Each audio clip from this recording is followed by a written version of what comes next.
The leader of Lebanon's Hezbollah group, Hassan Nasrallah, has just delivered his first televised speech since the device attacks that killed at least 32 people. Nasrallah warned the recent events were a declaration of war and said that Israel had violated red lines by detonating thousands of pagers, radios and walkie-talkies. He blamed Israel and the U.S. for the attacks that he called a terrorist act and a massacre.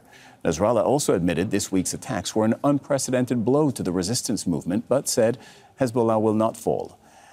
Let's bring in Marwan Bishara, Al Jazeera's senior political analyst. Marwan, you've been listening to the speech. I think you've also been listening to all our guests and correspondents.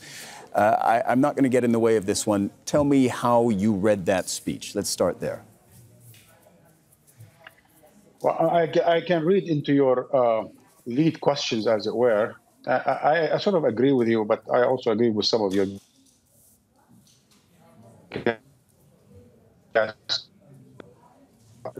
a tone of voice that clearly underlines that the man is down, right? But he is, at the same time, defiant. Clearly, the attacks of the past 48 hours have got to him and to his organization. And clearly, he understands that it's a major blow to Hezbollah.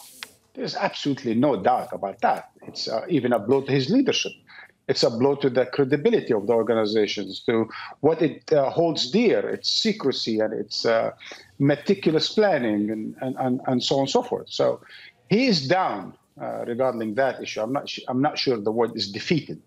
But at the same time, he was very defiant, especially towards the second half of his speech, when he said that if Israel's goal, one main goal is to allow for the 60,000+ people from the north to go back to their homes, if that's the goal, we will not allow it to achieve that objective, ever, unless there is a ceasefire in Gaza. So I think that part was very clear, and I think the Israelis probably understood that part. And that's why I am afraid that there's going to be some major escalation coming in the days and weeks to come. From which side? Back to the speech, both sides. Look, this is a very, very critical point now. With the war in Gaza almost behind Israel, after a year of genocide and insisting that they will remain there, and in the absence of a ceasefire, they're going to focus their attention on Lebanon while they are, of course, doing the horrible crimes they are doing in the West Bank. I think the situation on the Lebanese-Israel border is no longer tenable because Israel is making promises to its people. Netanyahu every day now talks about how the fourth objective, meaning taking people back to their homes in the north, is an objective of the war. And his Gallant, his defense minister, his military establishments are supporting that. They are already moving troops that way. It's worrying, right? It's worrying. The defiance of Hezbollah, that this will never stop unless you stop your aggression against Gaza, I think now allows for one of two options. The lesser option is an agreement, a diplomatic solution, or an open confrontation. But I want to take us back just quickly to the speech, because I think there are three important points that he made, which neither Yossi Beilin nor whoever understands really what is Hezbollah trying to say. One, he's trying to say that this is imposed on us. It's not a choice. Yes, we started this in support of Gaza, but Israel is imposed on us, on Lebanon, on Palestine, on the Arab world, on the Muslim world, that it's a cancerous ingrowth. It's a cancerous ingrowth in the Arab region. It's imposed on us. It's a danger to us. And this confrontation was imposed on us by Israel, and hence we have no choice but to resist.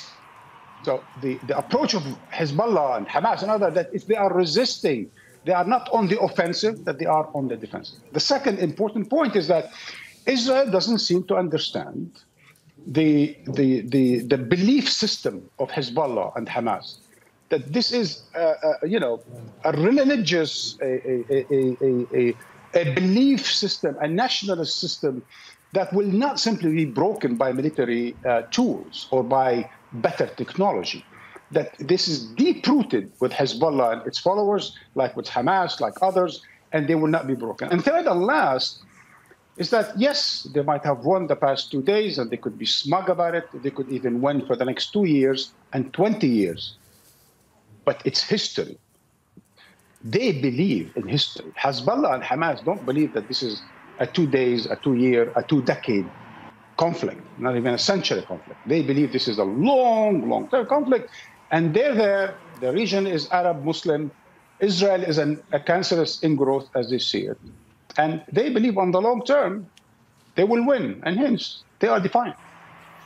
So as I listen to you, that would suggest that all the parameters are assembled for this to continue lasting a long, long time. When I say this, I mean specifically Israel-Lebanon, I should say Israel-Hezbollah, and the attacks across the border, and maybe something bigger. Because you're saying, on the one hand, Hezbollah is looking at the very long term, and they have no reason to back down. And when I look at the Israeli situation, all the commentators that we've had for months now, bar none, have said that Netanyahu wants this to continue and he wants to escalate because it is in his direct personal interest. And that to complete the triangle, you have the U.S., which sometimes can be a force in the region, stabilizing or not, depending on one's point of view. They're not really playing an active role, it seems. So if you take all of those things together, it sounds like this is just headed towards a very long-term confrontation and continuation.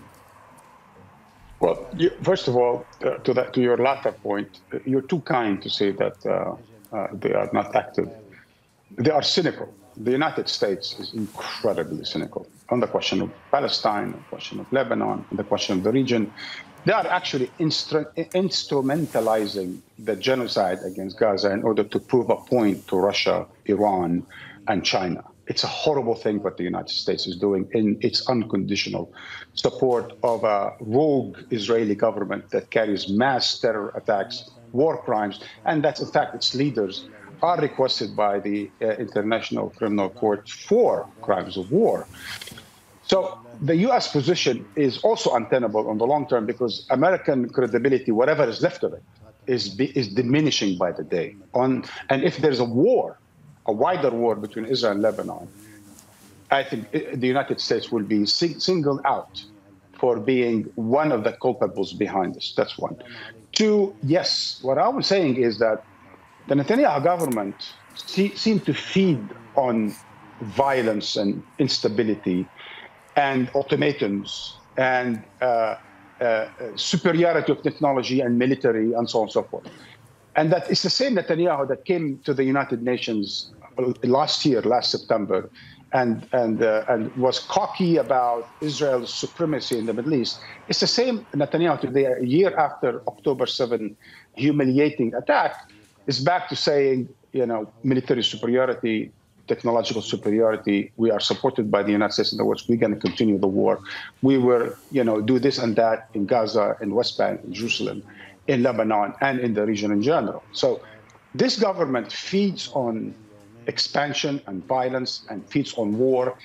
And he personally, Netanyahu, as we all know now, including President Biden, including President Macron, just basically everyone now understands, including Yossi Beilin, your earlier guest, that Netanyahu has a personal ambition and personal interest, investment in continuing with the war, because that's the only way he can stay out of prison, right? So we have all these elements, and now today we just heard from Hezbollah, and clearly they are not about to step aside or step down or give in to Israel, despite the painful attack, the blow that it received the past 48 or 72 hours. So all of this signals that something is brewing, that tensions are rising, and something could implode. Now, I am not the bad news carrier here or barrier, not at all. And I'm not saying to people, I'm not making any predictions. I'm just saying, analytically speaking, we are worse off today than we were 72 hours ago. That Israel's attempt at deterring Hezbollah the past 48 hours has failed miserably. And that Israel has hiked the stakes, and Israel is moving troops and is making threats and ultimatums to Hezbollah and Lebanon. And because the Israeli left of the Yossi Beilin types are not taking radical stances in Israel against what their government is doing in Gaza and Lebanon and elsewhere, I think Netanyahu will continue to feel emboldened to widen the war, whether it is Lebanon, Gaza, the West Bank, or elsewhere. Al Jazeera's senior political analyst, Marwan Bishara, thank you very much. We'll talk again. Make sure to subscribe to our channel to get the latest news from Al Jazeera.